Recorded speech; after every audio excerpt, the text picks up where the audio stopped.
7장. 목이 곧고 마음과 귀에 할례를 받지 못한 사람들아, 너희가 항상 성령을 거스려 너희 조상과 같이 너희도 하는도다. 너희 조상들은 선지자 중에 누구를 핍박지 아니하였느냐? 의인이 오시리라 예고한 자들을 저희가 죽였고, 이제 너희는 그 의인을 잡아준 자요 살인한 자가 되나니, 너희가 천사의 전한 율법을 받고도 지키지 아니하였도다 하니라.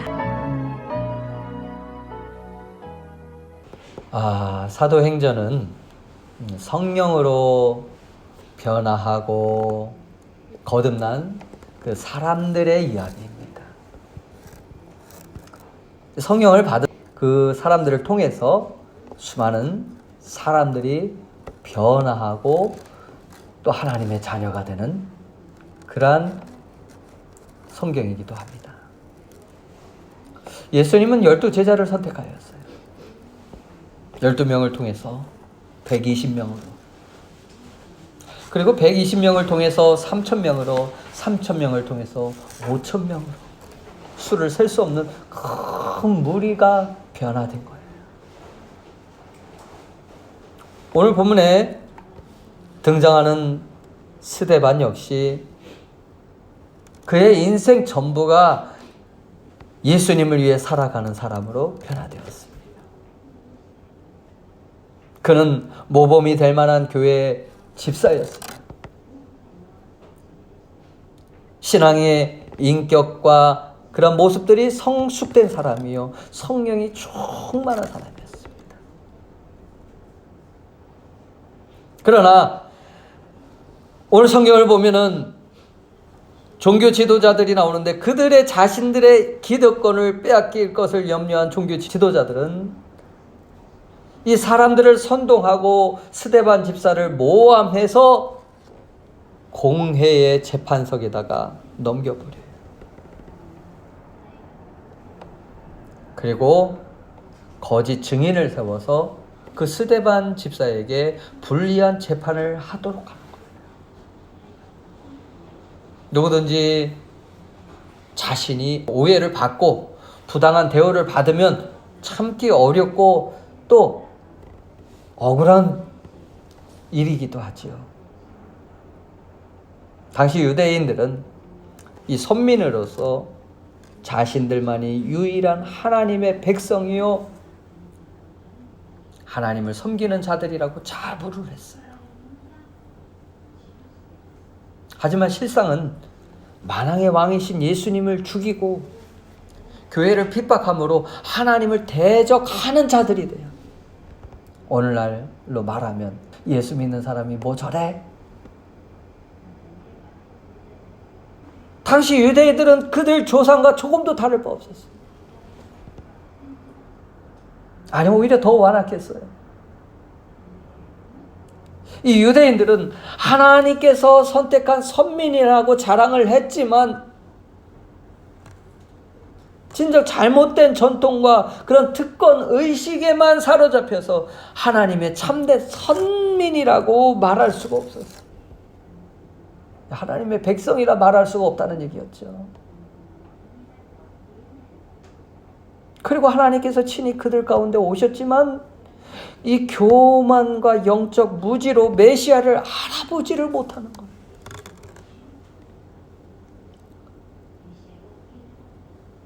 이에 스데반 집사는 재판을 받기 전에 많은 사람을 향해서 복음을 전합니다.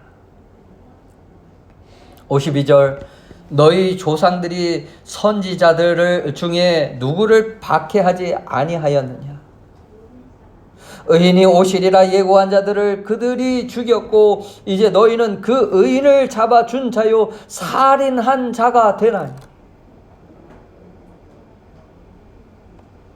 그리고 이 당시 유대인들은 그 조상들의 완악함을 그대로 답습하여 옛날 선지자들이 오시리라고 예언했던 그 의인은 바로 누구냐면 예수 그리스도를 죽입니다. 그러니까 이 사람들에게 있어서 종교 의식도 있었고 열심도 있었고, 그런데 하나님 보시기에 합당하지 못했다는 거예요.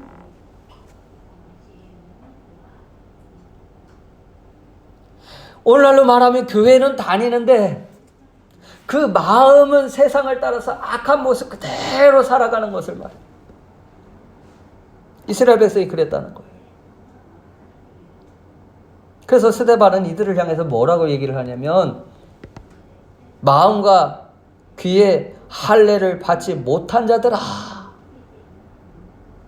꾸짖는 거예요. 한번 생각을 해보세요. 이 스데반 집사는요, 사도가 아니었어요. 선지자도 아니었습니다. 집사로 안수를 받은 사람이에요. 그런데 지금 복음을 전한다는 이유로 공회에 잡혀온 사람입니다. 재판석에 있는 사람이에요. 그런데 이 스데반의 모습을 보세요. 담대하게 복음을 전해요. 그런 상황이 아님에도 불구하고 담대하게 복음을 전해요. 이스라엘 백성들은 정말 목이 곧았어요. 이 목이 곧았다는 것은 하나님의 뜨거운 사랑 속에서도 마음이 교만하고 강팍함으로 하나님께 불순종했다라는 의미예요. 그래서 이스라엘 백성들에게 그 대가로 주어진 것이 무엇입니까? 광야에서 40년 동안 방황하는 거였거든요. 40년간 광야 생활을 하게 한 거죠. 뿐만 아니라 수없이 이방 나라에게 정복되었고 또 핍절한 생활을 하기로 했습니다. 왜 그렇습니까? 마음과 귀에 할례를 받지 못한 것. 들을 기가 없는 거예요. 마음의 할례를 받지 못하면 목이 곧게 됩니다. 그러다 보면 성령을 거스르며 살아가는 삶을 살게 돼요. 하나님의 뜻이 무엇인지를 모르게 돼요. 이 할례는 이방인과 하나님이 택한 백성으로 구별하여 살아가기 위해서 한 하나님의 규례거든요. 그런데 이스라엘 백성들은 육신의 그 할례는 받았지만 마음의 할례를 안 받아요. 육신의 모습은 하나님 백성으로 살아가는 모습처럼 보였지만 그렇지 않았다는 거예요.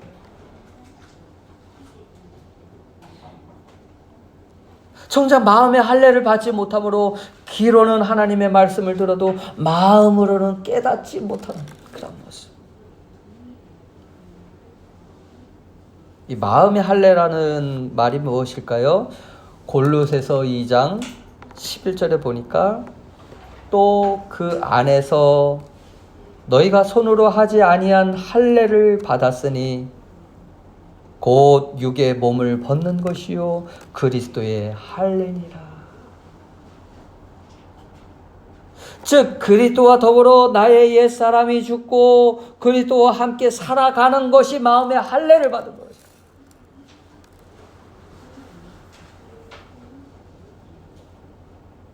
그리스도인으로서 새롭게 거듭난 자가 마음의 할례를 받은 자예요. 예수 믿는 자답게 살아가는 것이 마음의 할례를 받은 거예요. 세상과 구별하여 하나님의 말씀에 거룩하게 살아가려는 그 진실한 마음. 오늘도 하나님은 우리에게도 이렇게 책망을 하십니다. 마음과 귀에 할례를 받지 못한 너희요.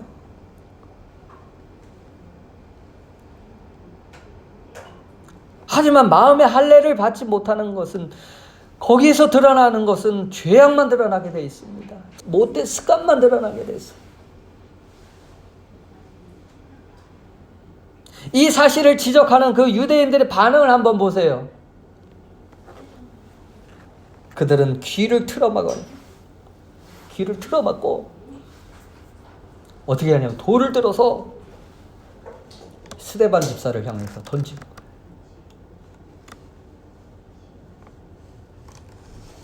사도행전 2장에 보면 베드로가 설교를 했을 때 너희들이 예수를 죽였다, 그 책망을 했을 때 사람들은 가슴을 찢으며 막 통곡하면서 회개한 자가 몇 명이었을까요?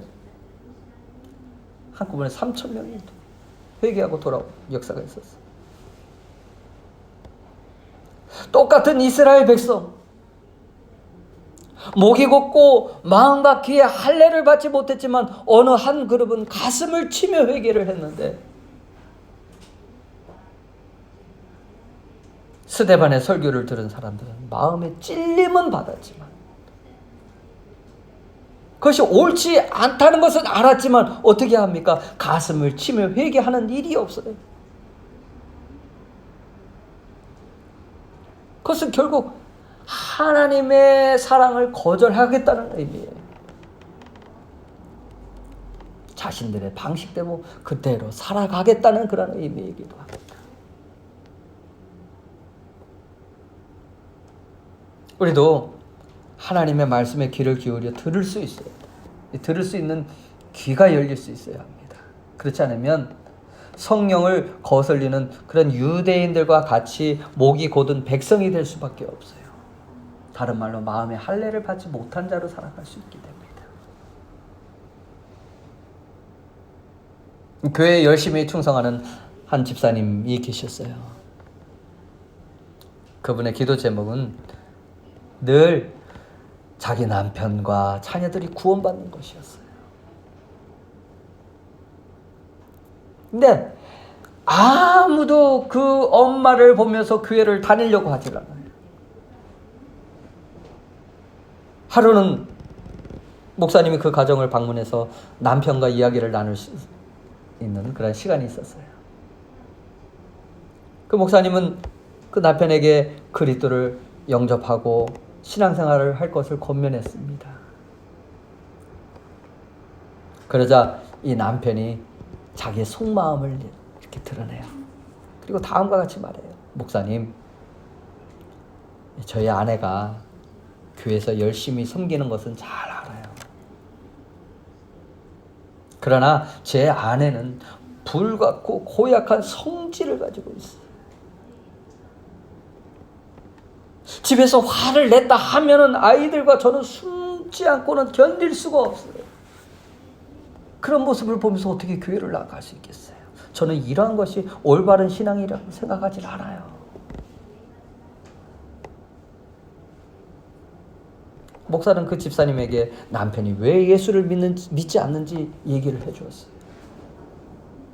그 말을 들은 부인은 뉘우치면서 앞으로는 잘 해보겠다고 이렇게 다짐을 합니다.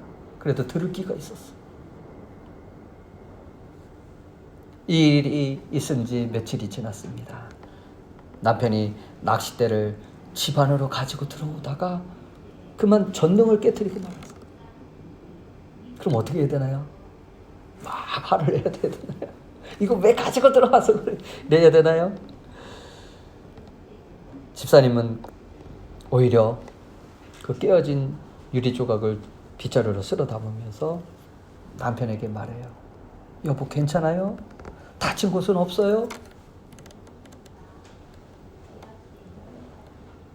그 다음 주일에 남편이 교회에 나왔을까요? 안 나왔을까요?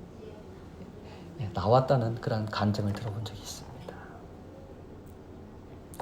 우리의 신앙은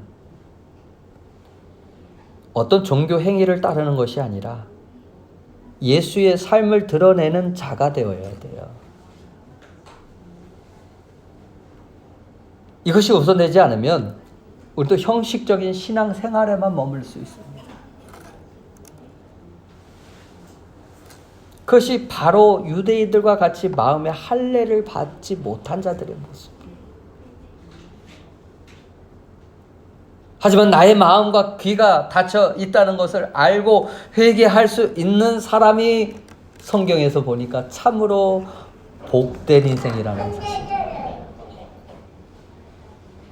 자, 그러면 주님은 한없는 용서와 사랑으로 우리에게 은혜를 더하여 주실 거예요. 그러나 유대인들의 반응은 어떻게 합니까? 54절에 보니까 저희가 이 말을 듣고 마음에 찔렸는데 어떻게 했냐? 일을 가는 거예요. 그 스데반을 향해서 일을 가는 거예요. 여러분, 복음이 무엇입니까? 아주 간단해요. 죄의 값으로 지옥에 갈 인간이 예수 그리스도를 통해서 구원받고 하나님의 자녀가 되었다는 거예요. 더 이상 지옥 갈 백성이 아니라는 거예요.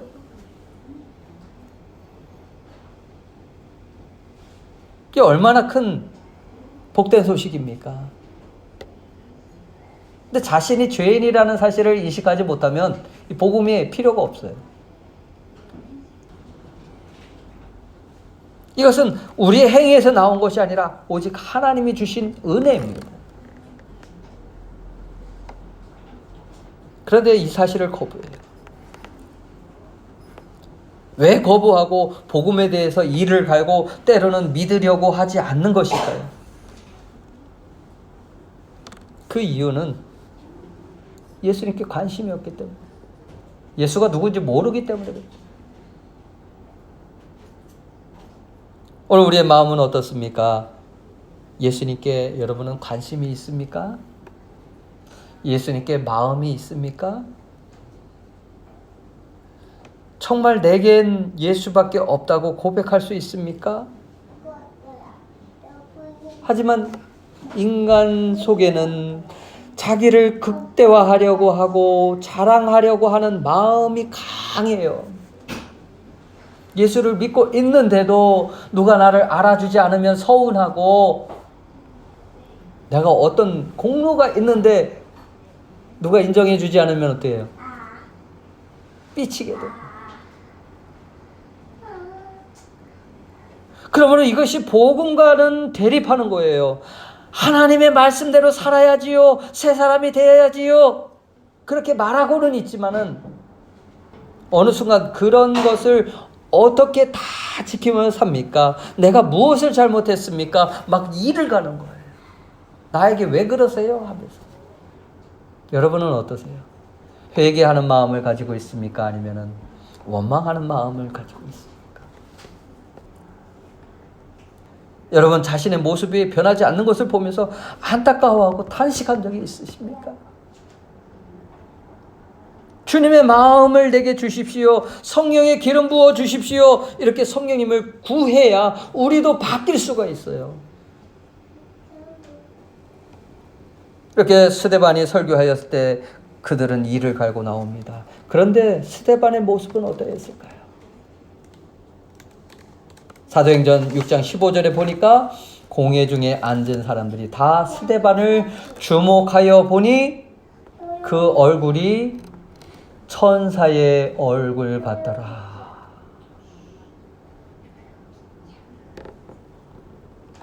세상에 흉악한 것들도 많고 어려운 환경들도 많겠습니다마는 자신을 죽이려는 그 군중들 속에서 둘러싸였을 때, 그 사람들이 나를 향해서 돌을 들어서 죽이려고 소리치며 외치고 있을 때, 그것만큼 큰 두려움이 어디 있겠습니까? 그럼에도 스데반은 그 마음에 평강으로 가득하였다. 이 표현을 천사의 얼굴과 같더라, 이렇게 표현하고 있는 것입니다. 어떻게 이게 가능할 수 있겠습니까? 이미 스데반의 마음은 성령으로 충만했기 때문에 그래요. 여러분은 주변에서 가장 보기 싫은 얼굴이 어떤 얼굴일까요? 저 사람 꼴도 보기 싫어. 어떨 때 그래요? 어떤 사람의 얼굴이 상대하고 싶지 않은 얼굴일까요? 그것은 미움과 시기로 가득한 얼굴. 이 스데반도 인간인지라 자기를 모략하고 시기하고 이 돌판매질하는 사람들이 왜 믿지 않겠어요? 그런데 이러한 순간에도 스데반의 시선은 누구를 보고 있어요? 하나님을 보고 있어요. 하늘을 향해 보고 있습니다. 그 귀는 주님의 음성을 듣고 있었고 그의 눈은 거룩하신 주님을 바라보고 있어요. 여러분 힘들다고요? 그럼 누구를 바라보세요, 여러분? 무엇을 바라보세요? 우리는 얼마나 주님을 바라보고 있습니까? 주님이 분명히 내가 너와 함께 하겠다 약속했는데 무엇 때문에 우리는 두려워하고 무엇 때문에 염려하고 계십니까?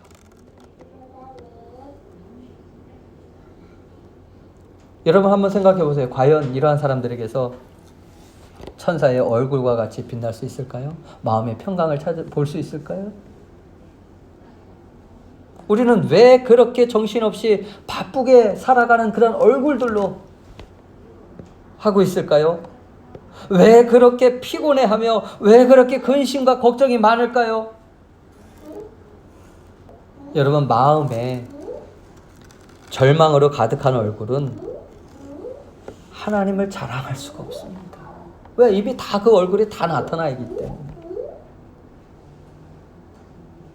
주님이 내 안에 살아계시고 하나님의 사랑이 내 안에 거하기 때문에 우리의 얼굴과 우리의 삶의 태도가 주변 사람들이 볼 때 야, 저 사람은 뭔가 좀 달라 보여. 그렇게 듣고 있는지요?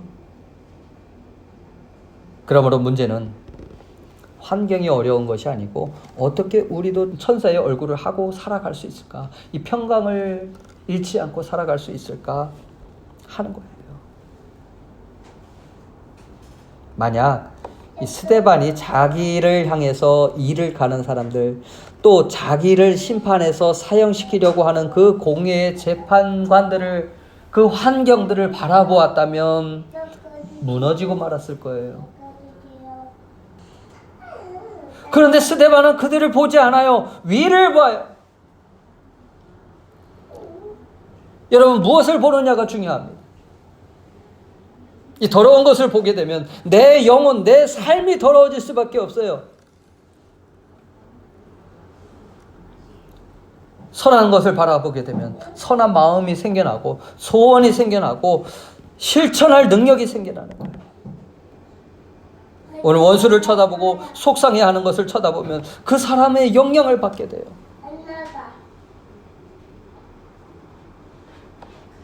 여러분 우리가 위를 바라보는 것은 허황된 그러한 것이 결코 아닙니다. 인간이 짐승과 다른 것은요, 위를 보면서 살아가도록 하나님이 만드셨어요. 위를 바라보고 주님을 사모하고 나아가야만 방향을 바로잡을 수 있고, 더 나아가서 이 현실에 눌리지 않고 하나님의 뜻을 알 수 있고 현실을 극복할 수 있는 그런 능력을 공급받을 수 있게 됩니다. 이 위를 본다는 것은 하나님의 말씀에 귀를 기울이고 하나님께 기도하고 찬양하고 주의 뜻을 기억하는 것입니다.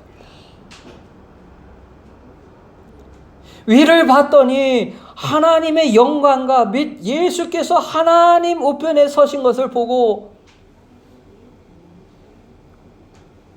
찬란한 하나님의 영광과 함께 주님이 그 옆에 서신 것을 이 스데반 집사님은 보고 있는 거예요.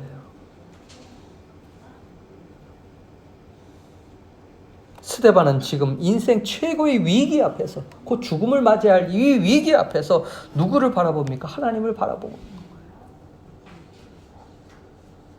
이 고백이 바로 56절 말하되 보라 하늘이 열리고 인자가 하나님 우편에 서신 것을 보노라. 가장 힘들고 어려울 때 그는 시선을 주님께로 집중하고 바라보면서 주님의 말씀을 들을 때 그의 마음에는 무엇이 임했습니까? 평화가 임했던 거예요. 천사의 얼굴이 되었고 주변의 모든 비방과 적대감 이것을 넉넉히 덮을 능력이 하늘로부터 내려오게 된 거예요. 지금 죽음의 두려움도 있지만 그 죽음의 두려움도 넉넉히 이길 수 있는 그런 은혜가 임하게 된 거예요. 근데 이 모습을 볼 때요, 놀라운 것은 이 모습을 바라보고 있었던 하나님은 하나님 우편에 앉아 계시다가 성경에 뭐라고 하면 벌떡 일어나셔서 이 스데반을 맞이하는 거예요. 누가? 하나님.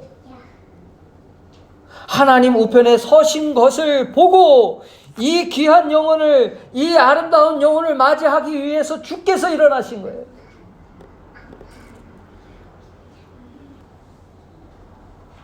그리고 하나님이 일어나셨다는 이 의미는 스데반아, 내가 내 편이다. 내가 너를 응원하고 있고 내가 너와 함께하고 있다. 끝까지 잘 싸워라. 끝까지 인내해라. 소망을 잃지 마라. 이런 뜻입니다.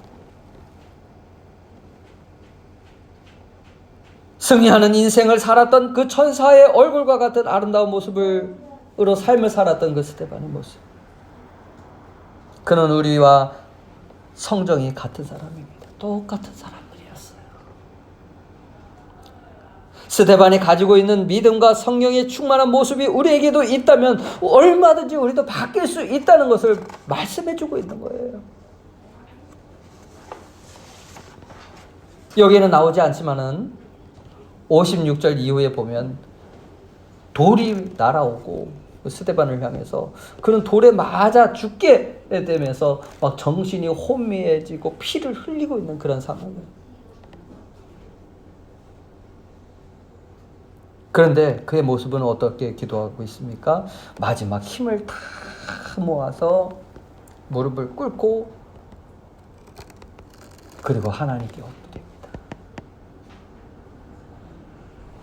지금 돌에 맞아 거의 무의식 상태에서 스데반의 마지막 자세가 무엇이냐 하면 무릎을 꿇고 마지막 기도하는 말이 무엇이냐면 59절 저희가 돌로 스데반을 치니 스데반이 부르짖어 가로되 주 예수여 내 영혼을 받으시옵소서. 하나님께 다 맡기는 거예요. 자신을 돌을 들어서 심판하는 그 사람들을 향해서도 하나님께 맡기는 거예요. 그들을 향한 조건 없는 또 용서를 구해요. 뭐라고요? 하나님, 이 죄를 저들에게 돌리지 마옵소서. 이 기도는 예수님만 할 수 있는 걸로 알고 있는데 스데반 집사가 그거를 하고 있는 거예요. 하나님, 이 죄를 저들에게 돌리지 마옵소서. 후에 바울은 스데반 죽음을 통해서 그의 삶에 엄청난 갈등들이 일어나게 돼요. 어떤 영향을 받게 되는데 어떤 영향이냐 하면 어떻게 저렇게 평화로운 얼굴로 죽음을 맞이할 수 있을까? 어떻게 자기를 향해서 돌을 던지는 자들을 향해서 주여 저들에게 죄를 돌리지 마옵소서 하고 천사의 얼굴로 잘 수 있을까? 바울이 다메섹에서 깨어질 때 하나님께서 하신 말씀이 있습니다. 내가 참 괴로움이 많이 당했구나. 그 말은 마음에 많이 찔림을 받았구나라는. 그 괴로움의 내용은 스데반의 죽음을 보고 바울이 끝없이 번민한 거예요.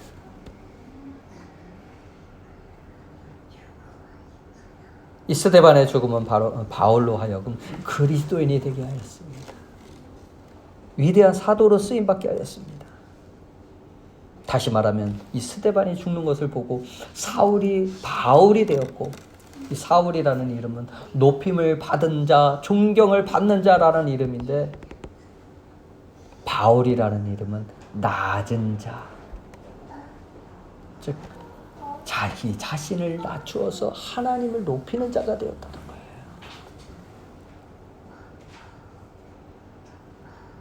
이 스데반의 죽음으로 인해서 초대교회에 엄청난 열매를 거두게 됩니다.